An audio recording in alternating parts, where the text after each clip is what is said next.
So this week, then, working with a musician's theme, a project to put figures together on the basis of some musician poses. And I have keywords for you: rhythm and scale. So I'm going to start by just quickly going through how you might make some studies, some single figure studies from the photographs I've attached to the email. Some great poses by Hope. I've sort of backtracked slightly from orchestra because in the end we only had two instruments, a guitar and a violin. Would have been so nice to have the cello, but never mind. So maybe not an orchestra, but some sort of small group of musicians. I'm going to do some quick studies just to remind you, I mean, you're familiar with this, most of you, but how you might extract some figures from the photographs. And then I'm going to start making suggestions about how you might put them together. So if I work with this one here, I would tend to start either with a continuous line. So just a few flowing lines, trying to get maybe a straight line for the neck of the guitar so that things join up. So I always find that continuous line, not lifting the charcoal off the page. I've got a thin stick of willow charcoal. I'm going to do these studies in monochrome.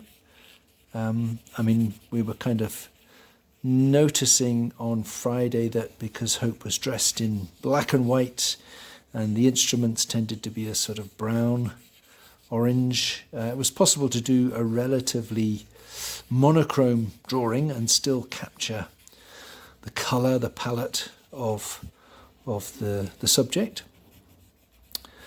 So I suggest for this stage, as you're just really trying to extract some figures, get some figure studies from the photographs, stay in black and white. So there's one, there's a guitarist, and that would almost be enough, I'd say, for as a guide for the next stage of putting figures together. I didn't give her a chair. I think I would just put some single legs if I was to do any chair. That was using just the thin stick of charcoal to make a line drawing. So let's try another one.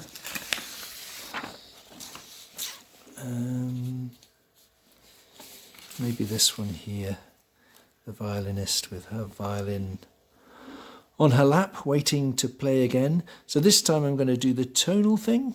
I'm just going to use the side of the charcoal and do some of the dark shapes. So there's dark hair. Maybe I've got to have some sort of an outline. Her shoulders, a bit of a dark shape for a violin and its neck, and then great that Hope was wearing these dark trousers. So I've got some simple shapes there to suggest. So that's nice and quick. A few shapes that I can then add some definition to.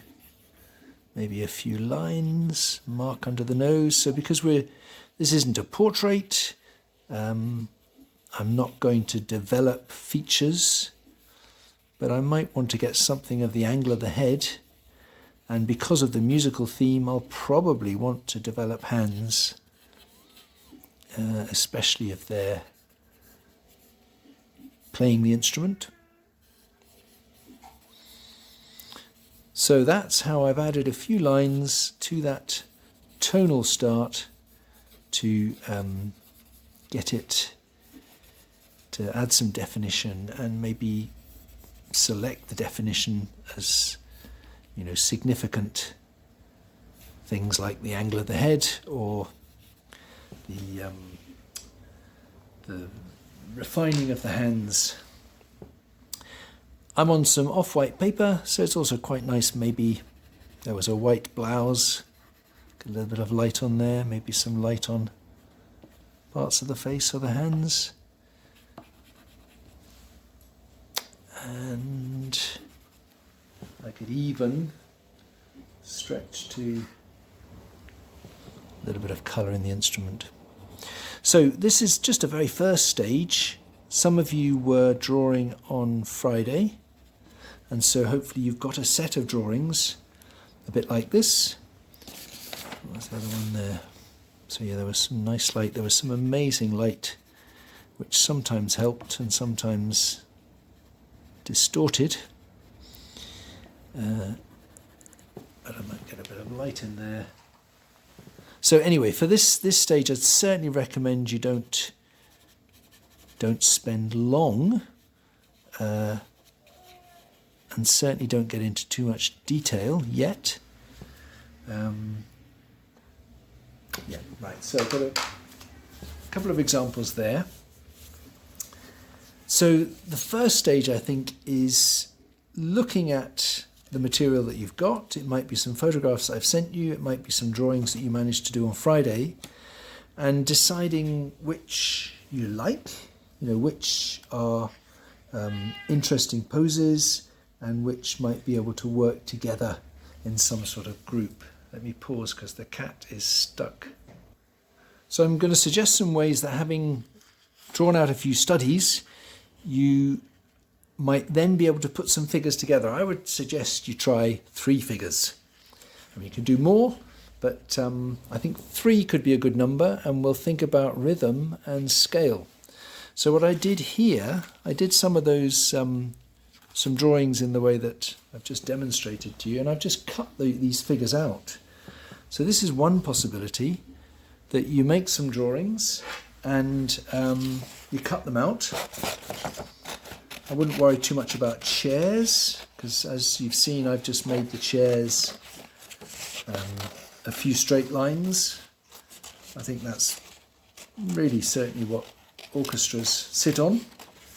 But it also, from the point of view of you composing your figure composition, it means that you don't have to worry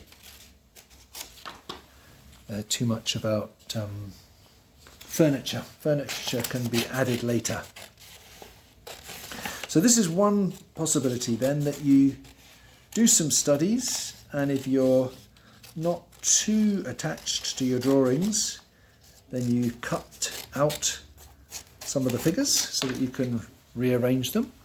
Another way of doing it, of course, would be, if you are attached to your drawings, would be to photocopy them or photograph them, print them off, and then cut out the photocopies. And this can be great fun, actually.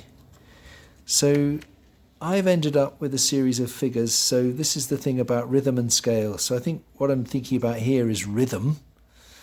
Would this work, to have this group of figures in some sort of arrangement? They're all the same scale, more or less. This one looks a little bit smaller. So that means that they're probably all going to work best in a line, because it's as though they're all, if you like, at the front of the stage. And what I need to consider is their placing, their rhythm. Are there gaps between them? Do they overlap? You've got to think about what overlaps with what. I don't want that guitar to overlap with that head. But it would be okay to overlap in another way. Those two could be quite close together. So that's pretty self-explanatory, I think, working with rearranging these cut-out figures until you get some sort of arrangement that you like. Now this one seems to be a bit smaller, so we can think a bit about scale, and that's the other way that I was going to suggest, that you play around with moving them, and also you might, rather than draw them all the same size as I did, you might actually vary scale a bit, and then that one's going to be a bit further away, a bit smaller. So that's thinking a bit about rhythm like that. An alternative to that is what I was doing here. And let's lose those figures a moment. I need this paper. And that was to take either from your probably directly from your photographs or your studies if you've got them. Have a go at a sort of unprepared composition. So look at the figures that you're interested in, think in terms of scale, and start with a medium-sized figure. So I think maybe this one here, I might do, as I've been doing, sort of medium size. Get her down, the guitar. She's going to be there.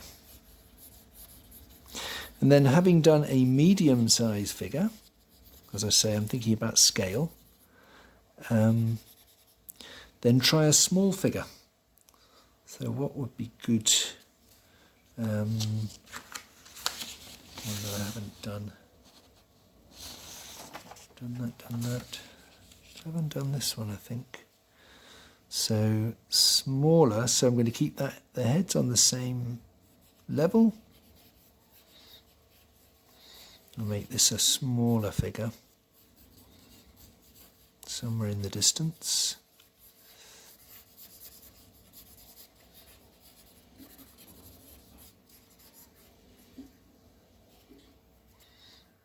The violin.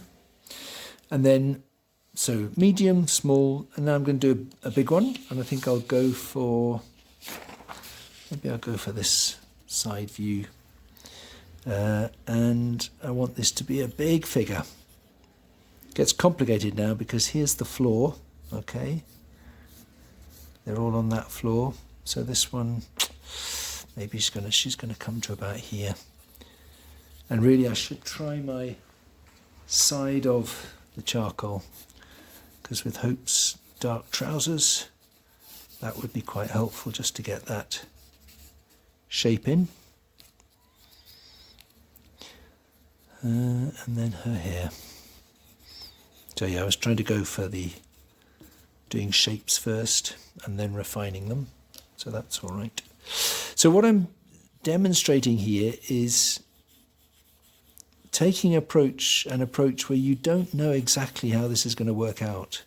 So rather than very carefully rearranging cutout figures and putting them in this arrangement and then deciding you'd like it to be slightly different and moving them, this is a much more, what's the word, cavalier approach, where you just draw one figure next to another and see how they work out.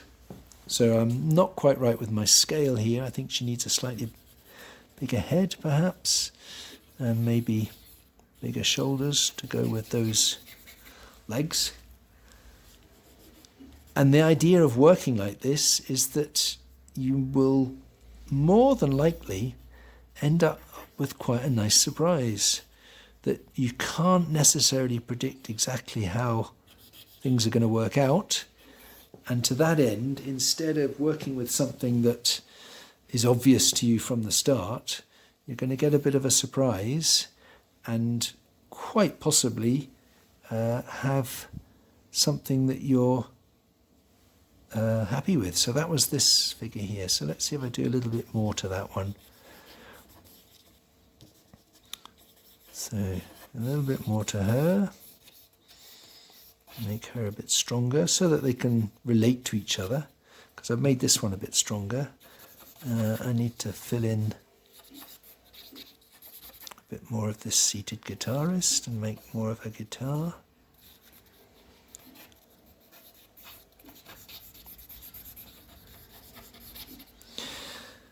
So maybe they work together a bit. I think it always helps to put shadows. So let's just say I'll have some shadows going off a bit to the left. And that starts to create a more convincing effect of them both being on the same floor. That one doesn't work. So I've just got to change it, I think. Which one was it?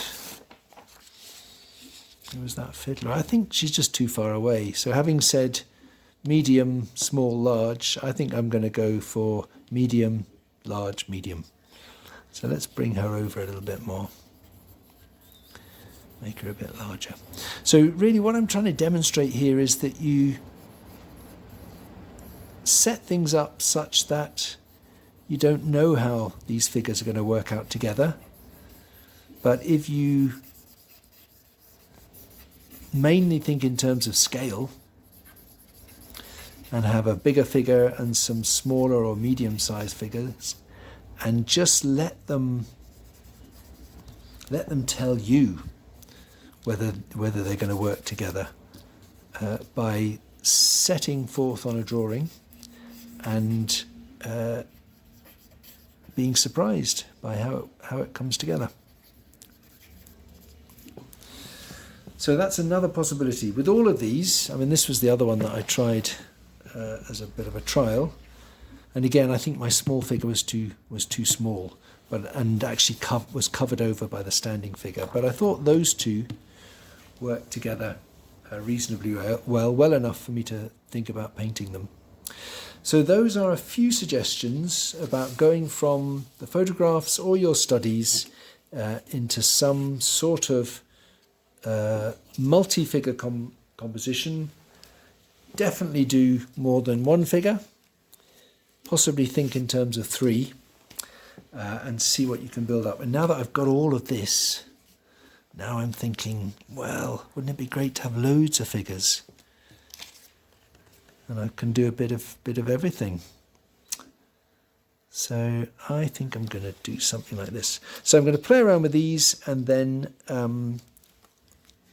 show you my mind made up on the basis of these studies and cutouts, and then make a start on a painting. I think I'm going for something like this. So what I've got is basically a lead violinist, and then I've got a number of guitarists and violinists.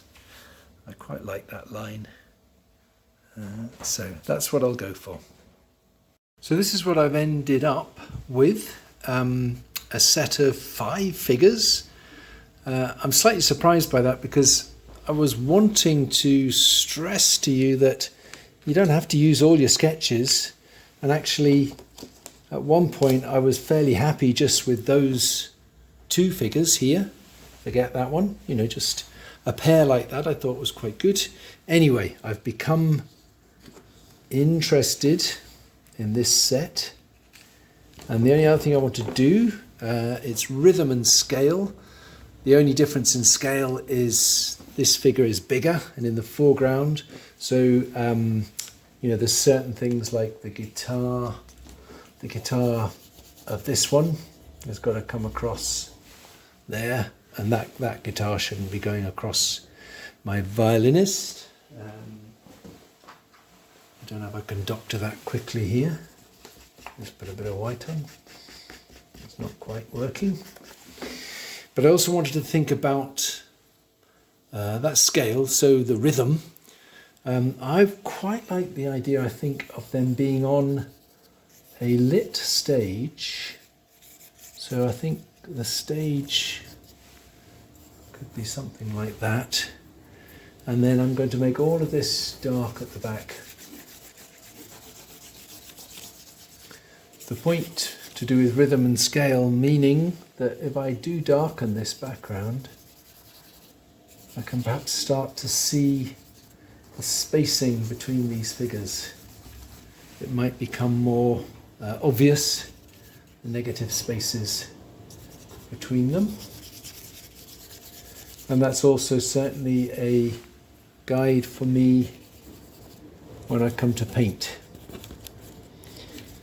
So I'm not sure that I've actually demonstrated that very well, but I'm certainly going to put them in their white blouses against a dark background like that. And I'm going to have some light on this stage, and this stage might even have a degree of perspective to it. So this is my merry band. So I've got a small bit of canvas here, which actually, when you think about it, isn't the same format as my drawing, because my drawing's got longer, hasn't it? I've extended it. So I think what I'm going to do is move everything up. So I'll possibly get the feet of the standing violinist, and everything will be moved up. But I'm going to pause while I prepare this canvas, and then the next stage will be just to block in some of these figures. I've prepared my canvas, which is roughly A4 in size. I've mixed up some ultramarine and some burnt umber with some white and put this sort of warm ground on. I think because my musicians are going to be in a fairly dark setting, it's quite useful for me to have this mid to dark tone. I'm now going to sketch them out. I've made a sort of black from ultramarine and cadmium orange, and I'm going to start placing some of my figures. And that ground, that mid-tone ground that I put down is still wet, so I can probably wipe things off if I want to get back to some light. So I'm just really trying to see about placing these figures, conscious of an attempt to make some sort of rhythm out of their placing. So to that end, I don't want to draw them too well yet, because first I've got to see if I'm going to fit them in. So she had her legs crossed and she's going the other way. So you can see that as that same black I started with, it mixes with the ground and loses some of its dark edge, which is actually quite useful because it helps me paint some kind of softer figures. Because the other thing I would like to think about, I put some images on the email, Bernard Dunstan and Jean Dufy, and they were quite different. Dufy is very colourful, a little bit sort of graphic, almost, I don't know if illustrational is the word, but not so much, well, a certain kind of atmosphere, but it's quite a kind of, I don't know, playful, I keep using the word graphic because they're like almost more drawings than paintings, if it's possible to make a distinction. But they're very colourful, and I felt kind of musical. Again, I don't know if I can justify the use of that word. And then the other artist was Bernard Dunstan, who does these amazingly, I think, atmospheric paintings of figures in interiors. They're very abstracted and very mysterious. And I think that's what I'd like here. I'm conscious of a rhythm of my figures. I quite like them. I think I'm probably a little bit influenced by that Sargent flamenco painting that I've shown many people, with the musicians all lined up behind the dancer. I've got these musicians lined up behind a lead musician. But I want some atmosphere, and I'm hoping that by painting wet in wet like this, again, not unlike what we were experiencing, you were experiencing with scraping down, I'm hoping there's something in this way of starting which will give me a more interesting result. You know, rather than just painting very precisely from some worked out sketches, I would like a different process, and one that generates a slightly more atmospheric result. So the ground is wet, that mid-tone start. I'm now and everything I'm doing is based on my drawings. I'm just going to wipe back a bit now. So on the basis of the drawings, Hope's white top, I can wipe that back a bit here, some light on her face.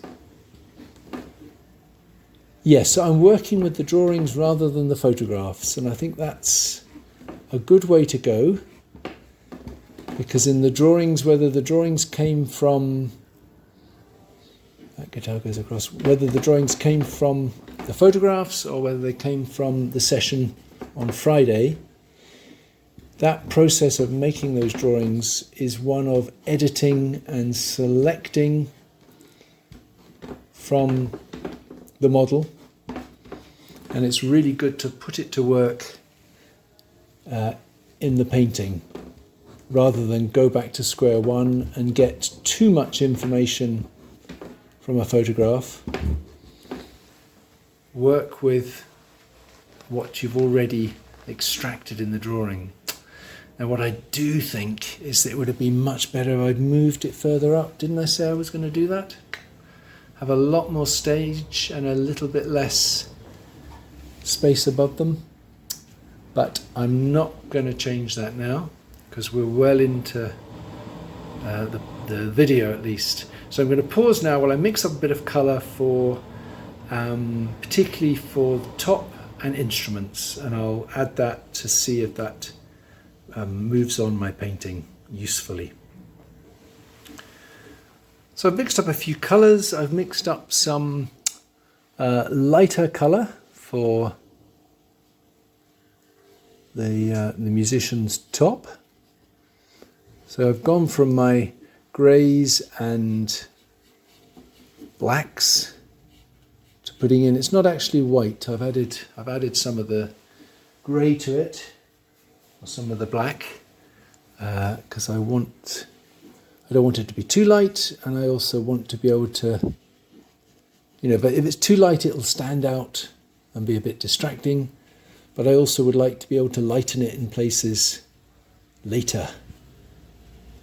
I'm conscious as well, or I should say that, I've not really, you can see there's very little detail in these figures, because what I'm trying to do at the moment really is work with the arrangement of these 5 figures in this composition. Later, I'll either you've got some good drawings with a bit more information, which you might be looking at, or if you've been working with studies from the photographs, I suggest that you don't worry too much about hands and head and instruments yet. So what I'm doing, here's a little bit of colour for the guitar. So I'm just getting this fairly simple colour scheme blocked in to see how, in this loose form, how convincing I can make these musicians. Is the colour convincing, and is their scale and positions relative to each other convincing? So I'm doing it in this loose way so that if it's not convincing, I can work out what needs to change, and I can change it fairly easily because I've not put anything in detail, and then I won't be too worried about having to adjust it. So that's a brown for the violin, and while I'm at it, I might use a bit of that in the hair of some of these figures. So really this is almost equivalent to the sort of charcoal stage of the drawings. Nothing too definite here. Now this is a bit of colour for their faces and hands. And then what will come next, or soon, or no, what will come later will be going back maybe to my photographs or my drawings and just looking at things like the shape of the hands and refining those. So very specific things. Now I'm aware that guitar should go across there, and she's got her hands, I think she had them on the fiddle. Should be a fiddle down there too. So what I'm not expressing very well is that this is still to try and work out the positions of the figures, and actually refining the figures needs to come later. If I start refining these hands and worrying about the heads at this stage, I won't be flexible about changing the size of the figure or the space between them. So I'm trying to think more generally at this stage. This is about composition, and once I've got them placed in using a process that can be modified and changed, then I can start to refine them. So I'm going to pause again and do a couple more things, one which will be to darken the background and the other which will be to make the floor a bit more solid. So I hope you can still see what's going on. The sun, the sky has gone black, and the sun is going in, so it's getting harder to see. But I thought it would be good to actually have a darker background. So that's what I'm doing a little bit here. But I may not have quite enough paint to do that all over. But I wanted to darken some of that above them.